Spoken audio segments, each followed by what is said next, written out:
পর্যাপ্ত পরিমাণের গ্যাস নাই, আমাদের সে অভাব আছে। এই যে সারের অভাব হবে না ইনশাল্লাহ। 7 মাস আগে মাননীয় প্রধানমন্ত্রীকে নিয়ে বাংলাদেশের সর্বাধুনিক যে সার কারখানা গোরাশাল ইউরিয়া পলাশ ইউরিয়া ফার্টিলাইজার ফ্যাক্টরি, যেটা অত্যন্ত আধুনিক, সেটা আমরা উদ্বোধন করেছিলাম এবং প্রোডাকশন দেখে গিয়েছিলাম।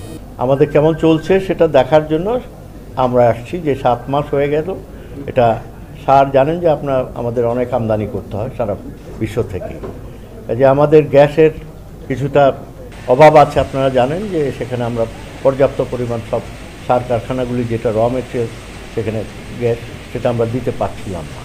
সেই জন্য আমাদের প্রোডাকশন বিভিন্ন জায়গায় আমাদের যে সার কারখানাগুলি আছে সেখানে বিলম্বিত হচ্ছে, কোনোটা বন্ধ করে দিতে হয়েছে।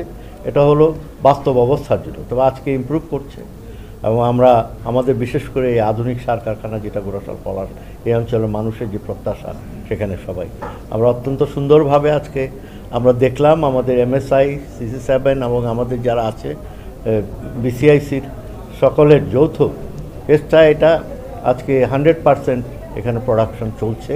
আমরা নিজেরা সরেজমিনে দেখে গেলাম, বিভিন্ন সময় বিভিন্ন রকম কথা আমরা শুনেছি, কিন্তু সরেজমিনে দেখে গেলাম। It is one of the best plant, আধুনিক প্ল্যান্ট এবং সর্বাধুনিক প্ল্যান্ট আছে। It's running on 100%।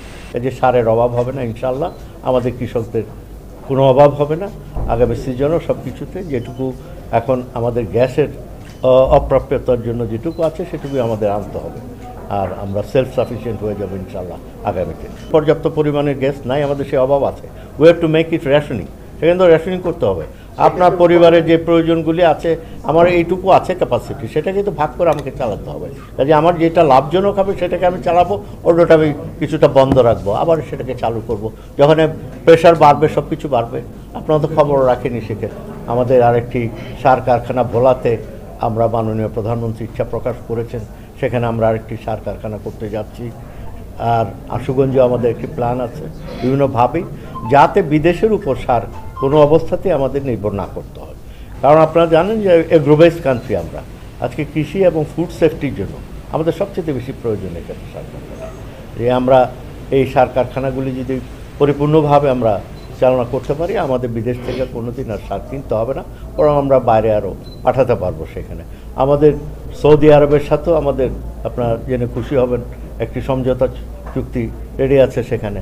ওখানেও আমরা একটি সার কারখানা করবো, যেহেতু ওখানে গ্যাস আছে, আমাদের কাফকো আছে, অন্যান্য আছে, যেগুলি আছে, তা উই আর স্যাটিসফাইড।